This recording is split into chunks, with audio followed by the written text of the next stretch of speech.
who wrote to me said that they worked on the set of It Ends With Us, okay? And that the villain in this entire story is not Blake Lively, it's not Justin Baldoni, but it is Ryan Reynolds.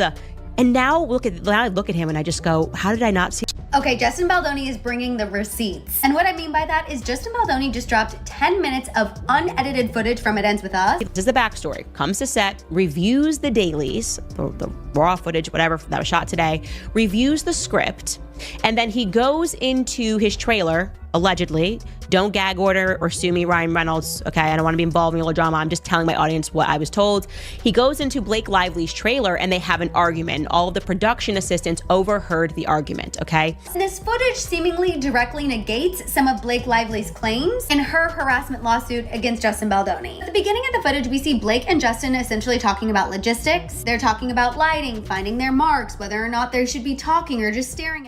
Now, what was at the root of that argument, we don't know, but we can assume it had something to do with what he saw in these dailies, what he read in the script. Who even knows what led him to even visit on this day? And the person says that from that day forward, he started involving himself, that he basically became a chaperone for her on set. He was there basically every day, involved in the projects, wanting to rewrite lines, and suddenly Ryan Reynolds was trying to wrangle this project from Justin. Brace yourselves, because the celebrity scandal you thought was a simple clash between Blake Lively and Justin Baldoni is about to reveal a far more complex and potentially darker truth. Forget the surface drama for a moment, because whispers from behind the scenes are now pointing towards an entirely unexpected figure as the central manipulative force in this unfolding Hollywood saga: Ryan Reynolds. Yes, that Ryan Reynolds, the charismatic actor, the beloved jokester, the seemingly devoted husband. But is there a hidden side to this public persona? Show of hands if you stayed up until midnight waiting for Blake Lively to drop this freaking amendment, okay? Am I the only person with their hands raised? Are you guys just here to plagiarize because you know I went through every line like a complete psycho? That's perfectly fine. I just want you guys to know rather, that if you're here because you think there's some bombshell in here, as her lawyers were alluding to, oh, wait until everybody sees everything, you're gonna be sorely disappointed, because if clickbait was an amendment, this is it. Okay, I cannot believe it. And there's so much more going on here. Now we really see the target of everything, I think, really the linchpin for her lawsuit, the person that she went after. We have to discuss Isabella.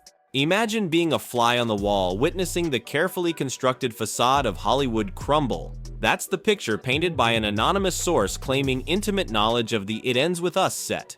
This insider, speaking under the veil of secrecy, dropped a bombshell that reframes the entire controversy. It wasn't just on-set tensions or a simple disagreement, they allege, but a calculated intervention by Reynolds, driven by something he witnessed in the raw, unfiltered footage, the dailies. Perhaps it was a scene that didn't sit right, a line reading that sparked his ire, or a subtle nuance he perceived as problematic. Whatever it was, it reportedly ignited a firestorm. The source details how Reynolds, upon viewing this early material, allegedly stormed into Blake Lively's trailer, unleashing a tirade that echoed through the production, overheard by startled assistants. The specifics of the argument remain shrouded in secrecy, but speculation swirls around creative control, perhaps even possessiveness. And the most shocking claim? From that day forward, Reynolds allegedly transformed into an omnipresent figure on set, a constant chaperone. He was no longer just a supportive spouse, he became an active participant, some say even an overbearing presence, demanding script rewrites, inserting himself into directorial decisions, and effectively attempting to seize control of the entire It Ends With Us project.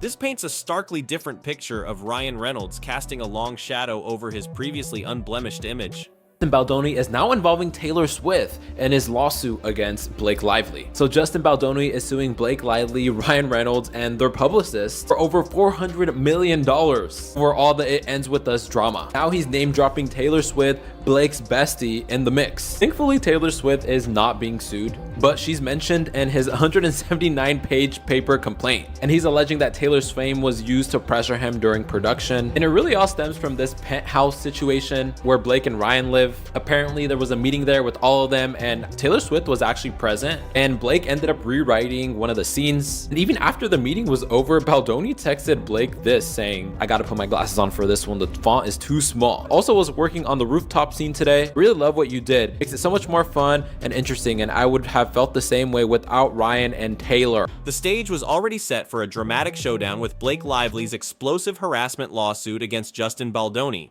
The initial narrative was clear. Lively, the victim; Baldoni, the alleged perpetrator of inappropriate on-set conduct. Hollywood held its breath, ready to condemn, but then, in a move that blindsided everyone, Baldoni's team unleashed their counterweapon, raw, unedited footage. 10 minutes of scenes from It Ends With Us surfaced, depicting Lively and Baldoni in seemingly innocuous interactions, lighthearted banter, and professional collaboration. This footage, strategically released to the public, appeared to directly challenge the very foundation of Lively's accusations. Suddenly, the black and white narrative dissolved into shades of gray. The clear-cut case of harassment became a muddled mess of conflicting interpretations. Was Lively's lawsuit a genuine cry for justice, or was there a more complex agenda at play? The footage became a powerful tool, weaponizing perception and casting doubt on the initial victim narrative, leaving the public to grapple with a far less certain reality. Followed by an attempted PR takedown of her to cover his own ass from people finding out what he did to her. In an article titled, "We Can Bury Anyone," Blake Lively heroically shared her story, and the world was on her side because it looked like she was just trying to take down a predator in Hollywood.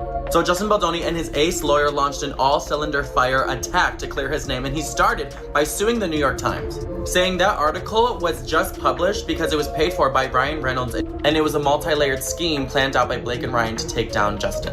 And I think it's pretty common knowledge that the mainstream media will lie on behalf of their powerful friends or anyone who pays them off to say certain things. Into this swirling vortex of accusations and counter-evidence stepped Candace Owens, a figure known for her incendiary pronouncements and unwavering opinions. She didn't take sides in the actor's personal dispute, but instead launched a full frontal assault on what she perceived as the true antagonist, Blake Lively's formidable PR machine.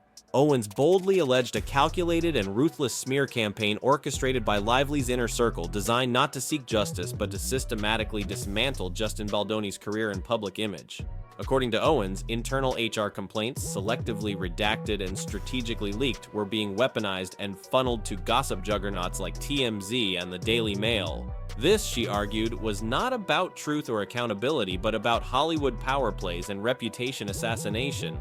Owens painted a picture of a relentless PR war, where careers are collateral damage and public trust is manipulated like a commodity. The stakes escalated dramatically, transforming a personal legal battle into a high-stakes public relations inferno. It's called Discovery, where they share all of the information that may prove her case, and also Justin will seek information that will prove his. The only problem is that Justin's side is now responding, saying, hey, this isn't right. They just want blanket call logs of everything that went down. They'll use this to smear my client. So I'm going to share what Justin Baldoni had to say, but let's just do a quick refresher of the subpoenas, and then we've got our lawyer friend explaining why they think this is all just PR. So, sending out a series of subpoenas to cell carriers, AT&T, T-Mobile, and Verizon, as well as alleged social media manipulator Jed Wallace, the Gossip Girl vet, and Ryan Reynolds want to get a look at the real receipts. The anticipation was palpable. Blake Lively's amended complaint was heralded as the game changer, the document that would drop the definitive bombshell, exposing irrefutable truths and solidifying her case. Midnight deadlines were set, online forums buzzed with speculation, and fans eagerly awaited the promised revelations. But when the amended complaint finally emerged from the legal shadows, it landed with a resounding thud. Instead of explosive revelations, many found themselves staring at what felt like a legal whimper. The document, hyped as a bombshell, seemed to deliver little more than damp squib fireworks. For many observers, it reeked of manufactured drama, a classic case of clickbait over-promising and under-delivering. The public, initially swayed by Lively's narrative, began to experience a wave of disillusionment. Skepticism crept in and questions multiplied. Had they been misled? Was the initial outrage justified, or had they been expertly manipulated by a carefully crafted PR narrative? The bombshell amendment inadvertently backfired, fueling doubt and shifting public perception. Narrator, She did not listen. She did not take my advice at all. I said that having read through Blake Lively's complaints, that it was evident to me that she was likely under the influence when she filed her complaint. Sensing the shifting tides of public opinion and emboldened by what he perceived as the weakness of Lively's amended complaint, Justin Baldoni unleashed a ferocious counteroffensive. He didn't merely defend himself, he launched a full-scale legal assault. A massive lawsuit landed, targeting not only Blake Lively, but also the seemingly untouchable Ryan Reynolds and their powerful publicist team, demanding a staggering $400 million in compensation. This was no longer just about clearing his name, it was a declaration of war. But Baldoni's legal team didn't stop at financial demands. They deployed the full arsenal of legal weaponry, issuing subpoenas that reached far beyond the immediate players. Phone records from major cell carriers were targeted, aiming to unearth communication trails, and in a particularly bold move, they subpoenaed Jed Wallace, an alleged social media manipulator, and even Ryan Reynolds himself. The intent was clear: to expose the real receipts, to uncover any evidence of a coordinated campaign, and to prove their claim of a calculated takedown attempt. The legal arena transformed into a battlefield, with both sides locked in a relentless and increasingly aggressive fight for dominance. This was a sinister PR move. Blake Lively then moved 11 days later to file a lawsuit. So now she has filed a lawsuit. And I don't think she ever wanted to do this. I think she genuinely wanted this to be a PR move, and she wanted to leak it to the New York Times. She thought the public would take her side with no questions asked. And instead the public is saying, no, we have a few questions here. And Justin Baldoni is going all the way to the wall on this. His lawyer is already giving interviews explaining just how nasty her team has played this. The lawyer's name is Brian Friedman. He stopped by the Megyn Kelly show, and here's some of the things that he had to say. First, he says there used to never be a sexual claim. There never was a sexual claim until she went to that civil rights office. Take a listen. There was actually no allegation of sexual harassment until the lawsuit. Amidst this escalating legal combat, a seemingly innocuous piece of evidence became the center of a fierce interpretive battle. The leaked slow dance footage, a brief clip of Blake Lively and Justin Baldoni in character engaged in a scene meant to depict intimacy, became a Rorschach test for public opinion. Baldoni's defense team presented it as irrefutable proof of professional collaboration, highlighting the lighthearted banter and seemingly comfortable interaction as evidence against Lively's claims of harassment. See, they implied, nothing untoward here. However, Lively's legal strategists countered with a dramatically different interpretation. They argued that every frame of the footage, when viewed through the lens of Lively's detailed accusations, actually validated her narrative. Subtle gestures, unspoken tensions, and the overall dynamic, they claimed, reinforced her account of unwanted behavior. The internet fractured into warring factions, each side dissecting every millisecond of the footage, searching for confirmation bias. What one person saw as harmless improvisation, another interpreted as subtle yet damning evidence. The dance footage, intended to clarify, instead amplified the confusion and deepened the divisions, becoming a symbol of the subjective nature of truth in the court of public opinion. It's called Discovery, where they share all of the information that may prove her case, and also Justin will seek information that will prove his. The only problem is that Justin's side is now responding, saying, hey, this isn't right. They just want blanket call logs of everything that went down. They'll use this to smear my client. So I'm going to share what Justin Baldoni had to say, but let's just do a quick refresher of the subpoenas, and then we've got our lawyer friend explaining why they think this is all just PR. So, sending out a series of subpoenas to cell carriers, AT&T, T-Mobile, and Verizon, as well as alleged social media manipulator Jed Wallace, the Gossip Girl vet, and Ryan Reynolds want to get a look at the real receipts. And there are other moments to go like, am I the in the room? Like, what is happening here? I would show up on a set. I knew that they just wanted me to show up and look cute and stand on a little pink sticker where I'm supposed to go and say what I'm supposed to say. But I also knew that that wasn't fulfilling for me, that I wanted to be a part of the storytelling, that I wanted to be a part of the narrative, whether that be in the writing, in the costume design, in creating the character. And sometimes I had directors or producers or writers who would welcome that and invite that once they saw that I was able to offer that. And sometimes I would have people who really resented that because they were like, we just hired you to be an actor. Yet when I went in the meetings, I would just seem like I'm just there to be the actor and ready to get the gig. I wouldn't reveal that I actually need to have authorship in order to fulfill. Just when the narrative seemed to reach peak complexity, Ryan Reynolds, ever the master of public image, stepped into the spotlight with a seemingly offhand joke on Saturday Night Live. A quip about his wives, widely interpreted as a veiled reference to the ongoing legal battle, ignited a fresh wave of speculation. Was it a calculated attempt to deflect attention, a clumsy attempt at humor, or something more sinister? Candace Owens, never one to shy away from grand pronouncements, offered a provocative theory.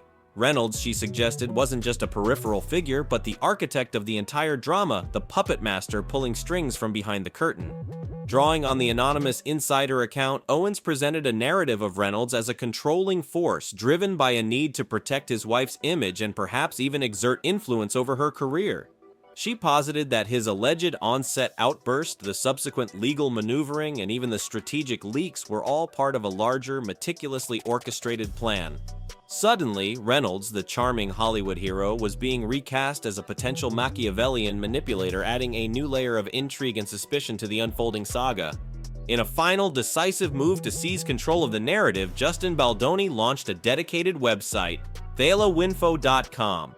This wasn't a standard press release or a carefully worded statement, it was a digital declaration of war. The website became a repository of information packed with what Baldoni's team presented as irrefutable evidence. Never-before-seen text messages, emails, and documents purportedly exposing the real story behind the It Ends With Us drama. Baldoni's team framed the website as a transparent attempt to set the record straight, to offer crucial context, and to counteract what they claimed was a campaign of misinformation. But was this a genuine quest for truth and transparency? Or was it simply the latest strategic maneuver in an all-out PR war? Another layer of spin designed to sway public opinion in Baldoni's favor?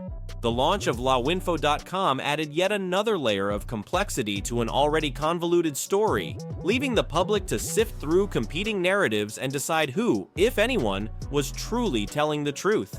So, as the dust settles for now on this latest round of Hollywood drama, we are left with a tangled web of accusations, counter-accusations, leaked evidence, and shifting loyalties.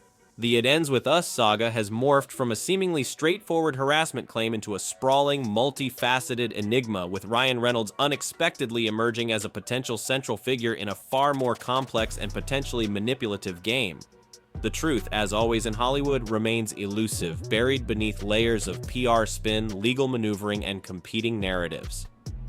But one thing is undeniably clear. This story is far from its final act. The drama is ongoing, the stakes are high, and the real motivations of each player remain shrouded in mystery. If you're captivated by this unfolding Hollywood enigma and crave to unravel every twist and turn, make sure you smash that like button, subscribe to our channel, and ring that notification bell, because trust us, the next chapter of this saga promises to be even more shocking than anything we've seen so far.